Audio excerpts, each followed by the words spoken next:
তন্ময়ের মুখশ্রী করুণ, দৃষ্টি এলোমেলো বড্ড। তার অশান্তির কারণ ল্যাপটপে চলতে থাকা দৃশ্যটি। একটি ভিডিও চলছে।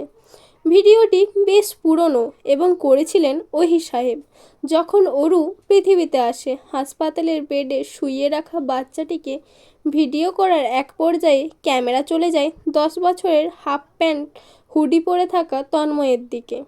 তন্ময় হাসছে, তার ছোট ছোট পবিত্র চোখ সদ্যজাত জন্মানো অরুর দিক। মোস্তফা সাহেব এগিয়ে কোলে তুলে নিলেন অরুকে। হেসে হেসে বললেন, ধুমধাম করে বিয়ে দেব আমার আম্মার। পৃথিবীর শ্রেষ্ঠ রাজপুত্র আনবো আমার আম্মার জন্য। তন্ময়ের হাসি হাসি বাচ্চাটে মুখশ্রীর রং বদলায়। আতঙ্ক ছেপে ওঠে মুখশ্রীর সর্বত্র জুড়ে। সে ছটফট গলায় বলে, অরুর রাজপুত্র তো আমি।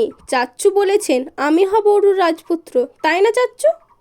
আনোয়ার সাহেব সশব্দে হাসে। হেসে হেসে মাথা দুলিয়ে জানায়, হ্যাঁ তো, আমার তন্ময়ের থেকে শ্রেষ্ঠ রাজপুত্র আর কে হতে পারে? তন্ময়ের মুখমণ্ডল জুড়ে বসন্তের ছোঁয়া। দুগাল ভরে হাসে। চোখ ভর্তি স্বপ্ন বাচ্চা ছেলেটার। সে আশাবাদী নয়নে তাকায় বাবার পানে। মোস্তফা সাহেব অসহায় ভঙ্গিতে দুধারে মাথা দোলায়। তন্ময় তখনই ভিডিওটা বন্ধ করে দিল। কাঁচুমাচু ভঙ্গিতে উঠে দাঁড়ালো। সেই বাচ্চা অরু এখন 11 বছরের। সারাদিন ফ্রক পরে ঘুরে বেড়ায় বাড়ি জুড়ে। তন্ময়ের আশেপাশে তাকে ঘুরঘুর করতে দেখা যায় রাতের বেলা। পড়তে না বসার হাজারো অজুহাত দাঁড় করায়, তবে সেই অজুহাত তন্ময় মানে না। পড়াশোনায় ফাঁকিবাজি বাদে এমন কোনো আবদার নেই যে সে মেয়েটার পূরণ করে না। তন্ময়ের মনে আছে একটি ঘটনার কথা। সেদিন আসমান জুড়ে মেঘ, চারিপাশ আঁধার, এক ঝাঁক বর্ষণ নামে ঝোড়ো হাওয়া প্রকৃতিতে। অরু তখন 9 বছরের। ডিজনি চ্যানেলের প্রিন্সেস পুতুলটা তার পছন্দ হয়। মুগ্ধতায় ডুবে থাকে বাচ্চা অরু আবদার ধরে পুতুলটা তার চাই এবং এক্ষুনি চাই। বাড়ির সকলে বোঝায় সকালে এনে দেবে, আর না হলে অপেক্ষা করতে, বৃষ্টি থামুক। কিন্তু অরু মানতে নারাজ।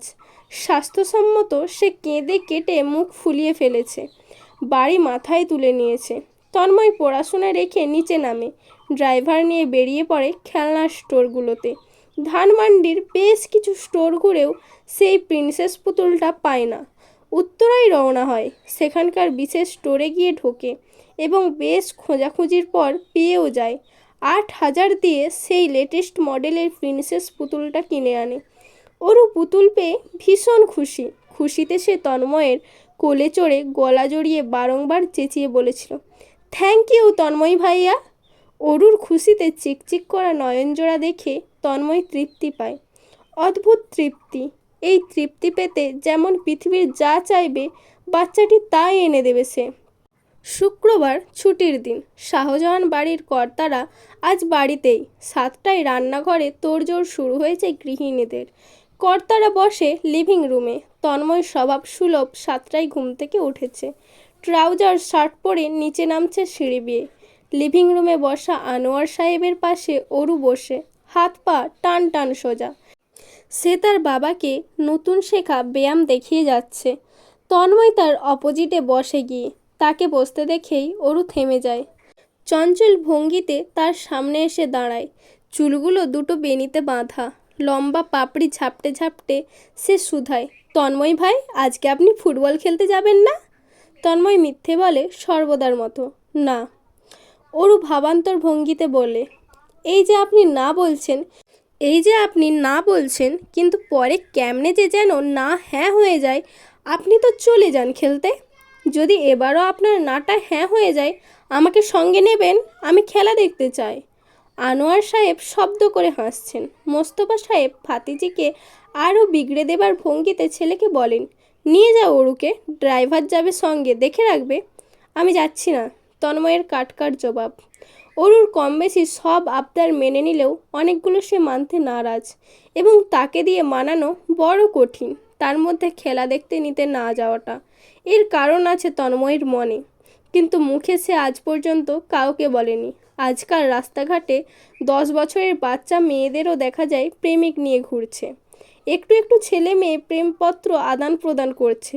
তন্ময় যেই মাঠে খেলে সেটি বিশাল বড়, যেখানে ছোট বড় সব ধরনের ছেলে মেয়ে থাকে। অরুর বয়সী মেয়েরা দামড়া বয়ফ্রেন্ড নিয়ে জড়াজড়ি করে দাঁড়িয়ে থাকে। তন্ময় একদমই চায় না অরু সেগুলো দেখুক বা সে ওদের মধ্যে একজন হয়ে দাঁড়াক বা তার এসবের প্রতি বিন্দুমাত্র ধারণা জন্মাক। এবার অনার্স সেকেন্ড ইয়ারে তন্ময় সদ্যজাত পুরুষ হয়ে ওঠার রাস্তায় কেবল। মুখ জুড়ে ক্লিন শেভ, এখনও পুরোপুরি দাঁড়িয়ে না ওঠায় সেভ করে রাখতে হয়। আর্মি কাট বেশ মানায় বাড়ন্ত বয়সী ছেলেদের, তন্ময়ের ক্ষেত্রেও তাই। মুখশ্রীতে লেপটানো গাম্ভীর্যের ছোঁয়া সুদর্শনের তালিকায় ফেলে তাকে। জার্সি পরে কোলে ফুটবল নিয়ে আলগোছে বেরিয়ে পড়ে সে। রাস্তার মোড়ে তার এলাকার ছোট বড় ভাই ব্রাদাররা দাঁড়িয়ে। প্রত্যেক শুক্রবার তাদের সঙ্গে ফুটবল খেলাটা অত্যন্ত গুরুত্বপূর্ণ। ফুটবল খেলে সন্ধ্যায় বাড়ি ফিরে আসে। সদর দরজার সামনাসামনি আসতেই ছোট অরুকে দেখতে পায়। দরজা দিয়ে ক্ষণে ক্ষণে মাথা বের করে উঁকি ঝুঁকি দিয়ে রাস্তা দেখছে। তন্ময়কে দেখতেই দারোয়ান চাচাকে বলে, খুলুন দরজা চাচা, ওই যে ভাইয়া, এবার তো খুলুন। তন্ময় খুলতে ইশারা করে। দরজা খুলে দিতেই দৌড়ে বেরোয় অরু। হাঁপিয়ে হাঁপিয়ে তন্ময়কে করুণ গলায় বলে, আমায় কেন নেননি? তুই গিয়ে কি করতে? খেলা দেখতাম। খেলা দেখে কি হতো?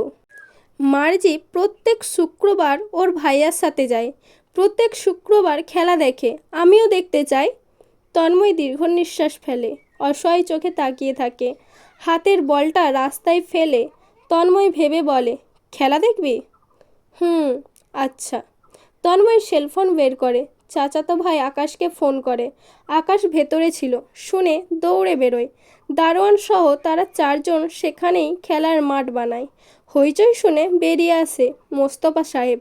অরু হৈ হৈ করে তার চাচ্চুকেও খেলতে ডাকে।